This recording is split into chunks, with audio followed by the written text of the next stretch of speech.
তাই বিধি বহির্ভূতভাবে 150 জনকে নিয়োগ দিয়েছে আমাদের ছাত্র উপদেষ্টারা এবং সমন্বয়করা।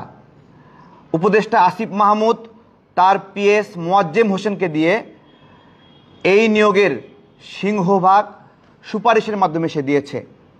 আর অপরদিকে উপদেষ্টা নাহিদ, সেও সুপারিশের মাধ্যমে ওয়াসায় গিয়ে নিয়োগ দিয়েছে।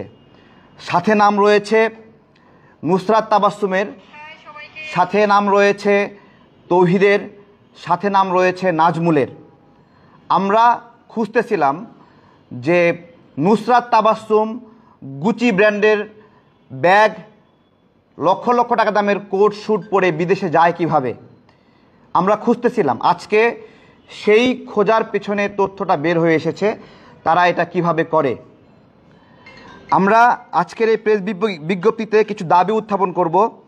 আমরা একটু চলেন আমরা শুনি। আমজনতা দলের পক্ষ থেকে জানানো হচ্ছে যে আমরা গভীর উদ্বেগের সঙ্গে লক্ষ্য করছি যে ছাত্র উপদেষ্টা ও সমন্বয়কদের মাধ্যমে ওয়াসায় 150 জনের নিয়োগে চরম দুর্নীতি সংগঠিত হয়েছে। স্বচ্ছ ও ন্যায়সঙ্গত পদ্ধতিতে নিয়োগ না দিয়ে স্বজনপ্রীতি, ঘুষ এবং অবৈধ প্রভাব খাটিয়ে এই নিয়োগ সম্পন্ন করেছে উপদেষ্টা এবং সমন্বয়কবৃন্দ। গণমাধ্যমে প্রকাশ পেয়েছে এই কথাগুলো, যেখানে উপদেষ্টা আসিফ মাহমুদের পিএস মোয়াজ্জেম হোসেন এবং উপদেষ্টা নাহিদ এবং সমন্বয়ক নুসরাত তাবাসসুম, তৌহিদ, নাজমুলের নাম এসেছে। কোটার বিরুদ্ধে লড়াই করে আমরা এমন দুর্নীতির মাধ্যমে নিয়োগ প্রত্যাশা করতে পারি না। ইতিপূর্বে সচিবালয়ে 3 কোটি টাকার নিয়োগ জালিয়াতি ফাঁস হওয়ার পরেও কোনো ব্যবস্থা নেওয়া হয় নাই। 7 দিনের জন্য একটি তদন্ত কমিটি গঠন করা হয়েছিল, সেই তদন্ত কমিটি এখনও শেষ হয় নাই। উপদেষ্টা নাহিদের সুপারিশের আরেকটি খবর ফাঁস হয়েছিল, আপনারা জানেন। তিনি বঙ্গবন্ধু শিক্ষক পরিষদের প্রতিনিধি শাহিদুর রহমানকে নিয়োগের সুপারিশ করেছিলেন। পরবর্তীতে আমরা যখন এটা নিয়ে কথা বললাম, প্রতিবাদ করলাম, তখন তিনি সেটি বাতিল করলেন। এই ফাঁস হওয়া নিয়োগ বাতিল করলেন প্রকাশ পাওয়ার পরে।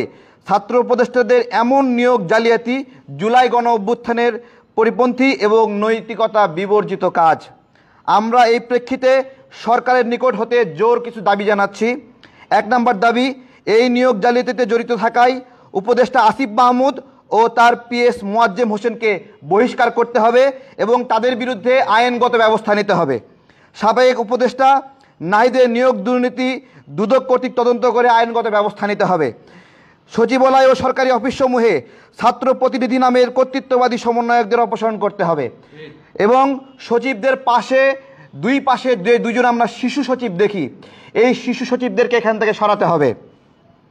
মংলা বন্দর শ্রমিক সংঘের প্রধান উপদেষ্টা পদ হতে হান্নান মাসুদ ও অন্যান্য সমন্বয়কদের অপসারণ করতে হবে। আমজনতার দল এই মর্মে জানাচ্ছে যে নতুন বাংলাদেশে নতুন স্বাধীনতার সাথে প্রতারণা করা প্রতারকদের বিরুদ্ধে ব্যবস্থা নিলে দুর্বার আন্দোলন গড়ে তোলা হবে। ধন্যবাদ সবাইকে। ব্যবস্থা না নিলে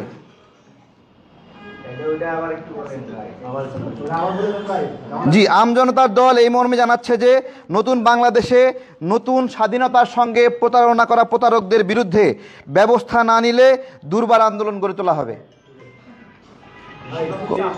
জি জি, প্রশ্ন। আপনারা কি কোনো একটা নিউজের উপর ভিত্তি করে তাদের এই বিরুদ্ধে এইভাবে অভিযোগ করছেন নাকি আপনাদের হাতে কোনো এভিডেন্স আছে?